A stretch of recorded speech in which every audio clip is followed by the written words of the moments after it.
Dobra, przyszedłem do mojego syna, bo oczywiście wprosiłem się, no bo na zaproszenie raczej nie mogę liczyć. Zobaczcie, ognisko płonie.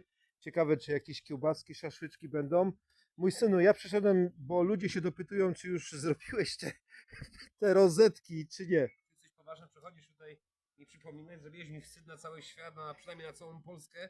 Ja chciałem ci powiedzieć o moim świetnym pomyśle, ty nas przypominasz o rozetkach, że mi się ciebie nie chce nawet oglądać. Ale ludzie się kurwa pytają, czy te rozetki są w końcu zrobione. Idziemy zobaczyć? Nie idziemy zobaczyć, że mam do ciebie pytanie. Powiedz mi, co myślisz o, żeby te gwoździe ponad stuletnie były wieszakami na kurtki, w rustykalnym wieszaku na kurtki.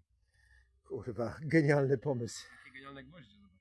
Dobra. A ja będę odzyskiwał tak, że wsadzimy do ognicha, spalimy i potem te gwoździe wyciągniemy, nie?